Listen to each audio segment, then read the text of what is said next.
বিভাগীয় প্রধানের কাছে হেনস্থার শিকার হয়ে বালেশ্বরে কলেজ ক্যাম্পাসে ছাত্রীর গায়ে আগুন দিয়ে আত্মহত্যা। এই ঘটনার পর এক সপ্তাহ কাটেনি, এর মধ্যেই ফের নারী নির্যাতনের ঘটনায় তোলপাড় ওড়িশা।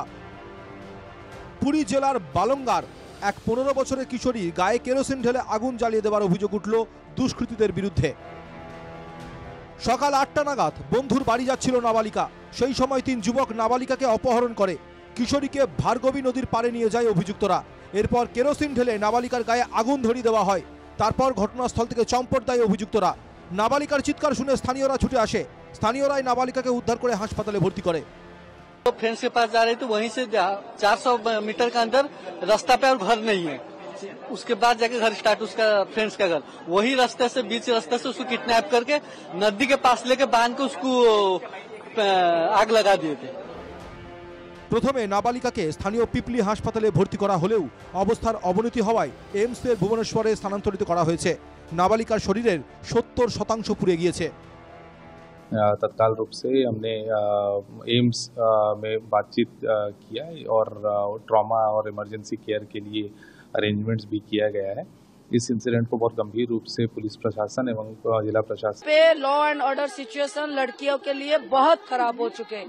हम यहाँ पे आज वुमेन कमीशन के सामने स्ट्राइक इसलिए कर रहे हैं, 1 साल हो गया, 1 साल 1 महीने हो गया, अभी तक वुमेन कमिश्नर का पोजीशन खाली पड़ा हुआ है। কেন ওই নাবালিকার উপর হামলা হলো তা এখনো স্পষ্ট নয়। অভিযুক্তদের উদ্দেশ্য নিয়ে এখনো ধোঁয়াশা রয়েছে। তদন্ত শুরু করেছে পুরী জেলার পুলিশ। कौन से सर्कमस्टेंसेस में ये इंसिडेंट हुआ है और इसके पीछे जो भी किरदार हैं, किसी का भी अगर इसके एसोसिएशन है इस क्राइम में, तो हम उसको देख रहे हैं। We are investigating. मुख्यमंत्री हो या प्रशासन हो, ये पूरा तो सब सेंसिटिवनेस नहीं है। क्या किया जाए, राज्य में हर दिन বালেশ্বরের ভয়াবহ নারী নির্যাতনের ঘটনার কয়েকদিনের মাথায় ফের এই ধরনের ঘটনায় প্রশ্নের মুখে ওড়িশার নারী নিরাপত্তা। রাজ্যের নারী সুরক্ষার অভাবের জন্য ওড়িশার বিজেপি সরকারকে কাঠগড়ায় তুলেছে বিরোধীরা। ওড়িশার প্রাক্তন মুখ্যমন্ত্রী নবীন পট্টনায়ক সমাজ মাধ্যমে লিখেছেন, ওড়িশা ক্রমশ নারীদের জন্য অসুরক্ষিত হয়ে উঠছে, আর তার অন্যতম কারণ সরকারের নিষ্ক্রিয়তা। এবার কি ওড়িশা সরকারের ঘুম ভাঙবে? ওড়িশার মেয়েরা এর জবাব চায়। ওড়িশার উপমুখ্যমন্ত্রী প্রভাতী পারিদা সমাজ মাধ্যমে পোস্ট করেছেন, রাজ্য সরকার আক্রান্ত নাবালিকার চিকিৎসার সমস্ত খরচ বহন করবে। পুলিশকে অবিলম্বে অপরাধীদের গ্রেপ্তার ও কড়া পদক্ষেপ নিতে নির্দেশ দেওয়া হয়েছে।